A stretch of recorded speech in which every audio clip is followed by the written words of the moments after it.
कभी घुसपैठ की, कभी ड्रोन के जरिए निगरानी की।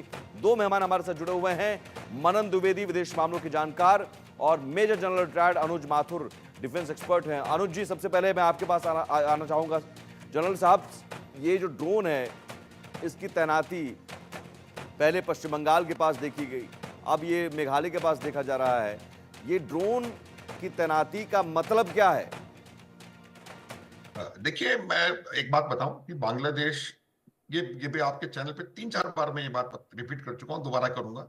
विनाश काले विपरीत बुद्धि।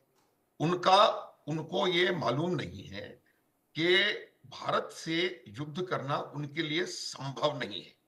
जीतने की तो बहुत बहुत दूर की बात है। आप देखेंगे कि पूरा 4096 किलोमीटर जो आपने बताया बॉर्डर है, वो पूरा बांग्लादेश के चारों तरफ भारतवर्ष है। नीचे बे ऑफ बंगाल का एक छोटा सा 300-400 किलोमीटर की आउटिंग है, जिसको कि हमारी नेवी जब चाहे उसको सील कर सकती है। आपको 4 दिसंबर 1971 याद होगा, 2/3 पाकिस्तान की नेवी इंडियन नेवी ने समाप्त कर दी थी उस दिन।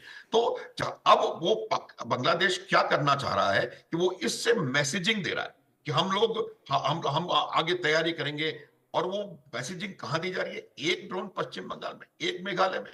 मुझे नहीं लगता उससे कोई बहुत ज्यादा बड़ा इनको लाभ होने वाला है। ये सिर्फ एक मैसेजिंग है।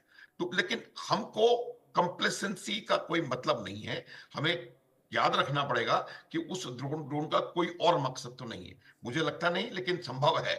दूसरी बात मैं आपको बताता हूं कि जो भारतवर्ष की ईस्टर्न एयर कमांड है, वो शिलोंग में, आपको इन लोगों को मालूम नहीं पड़ रहा है बांग्लादेश को कि कितने कम समय में क्या कर सकती है वो ईस्टर्न कमांड, जो कि शिलोंग के बीच में मौजूद है। तो पूरी बात ये समझने की है कि हमको बांग्लादेश को पाकिस्तान शहर नहीं दे रहा, पाकिस्तान बांग्लादेश में एक्टिविटीज करवा रहा है। यदि मैं ये कहूं कि ये आसिफ मुनीर का ड्रोन है तो जी। मैं गलत नहीं होऊंगा, ये बात आप मान लीजिए। क्योंकि पाकिस्तान चाहता है किसी भी तरीके से, पाकिस्तान का जो रियल एजेंडा है, पाकिस्तान का एजेंडा कश्मीर नहीं है, पाकिस्तान का एजेंडा खालिस्तान नहीं है। पाकिस्तान का एजेंडा भारत को कमजोर करना है, और उसको करने के लिए वो कुछ भी करने के लिए तैयार है। अब 22 अक्टूबर का जो डेवलपमेंट बांग्लादेश में हुआ, उससे पाकिस्तान को एक बहुत बड़ी ओपनिंग अपॉर्चुनिटी मिल गई कि वो भारत के ईस्टर्न साइड में भी बांग्लादेश में भी डिस्टरबेंस क्रिएट करके और भारत के खिलाफ वहां से कार्रवाई करें। लेकिन एक बात मैं बता दूं कि जी। जब वो इकट्ठे थे, ईस्ट और वेस्ट पाकिस्तान, तो 13 दिन में उसके 2 टुकड़े करके अलग कर दिया था।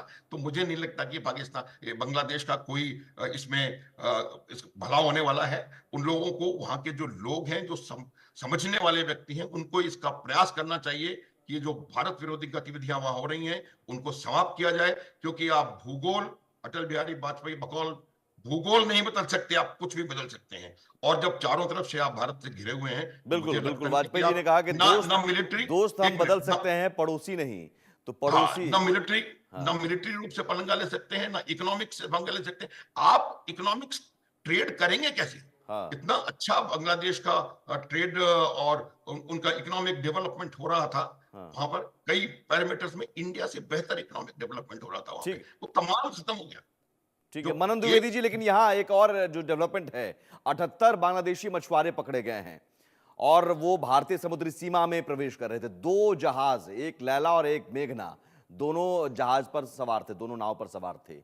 ये क्या वाकई आपको लग रहा है मछली पकड़ने की आड़ में ये मछुआरे घुसा है, या फिर अभी जो घुसपैठ की भी एक साजिश की बात आ रही है बांग्लादेश की तरफ से, और खबरें ये हैं कि वहां पर बाकायदा आतंकियों का एक समूह तैयार किया गया है जो बांग्लादेश की तरफ से घुसपैठ कराने की प्लानिंग की गई है।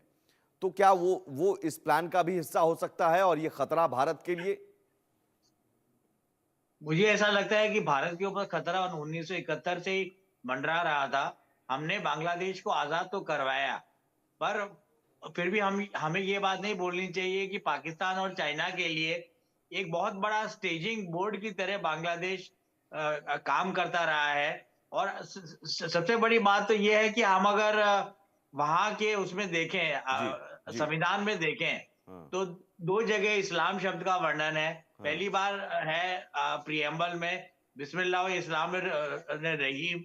उसके अलावा 2(1) जो सेक्शन है बांग्लादेश के कॉन्स्टिट्यूशन का, उसमें कहा गया है कि Islam is the state religion of the nation state of Bangladesh.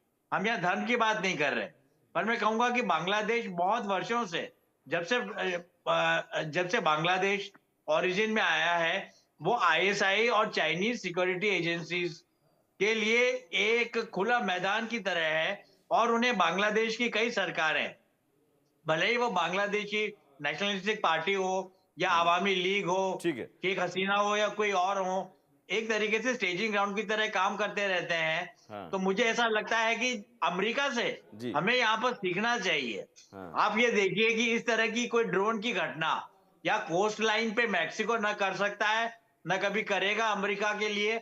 और नॉर्थ में जाएं तो हम देखेंगे कनाडा को भी पूरी तरीके से डिमार्चे देके रखा जाता है। तो और हमें भले ही अपने ट्रूडो बॉर्डर भारत को के लिए और कुछ ज्यादा कर रहे सिक्योर हो, करने की जरूरत है, ये आपने आपकी बात है। मुझे मैं ऐसा आता लगता हूं है मैं कि आता हूं सर, भारत को आपके अपना पास आता हूं दोबारा। फोर्स एक मेजॉर, ब्रेकिंग न्यूज भारत को अपनी है, फोर्सेस का बांग्लादेश से भारत में आतंक फैलाने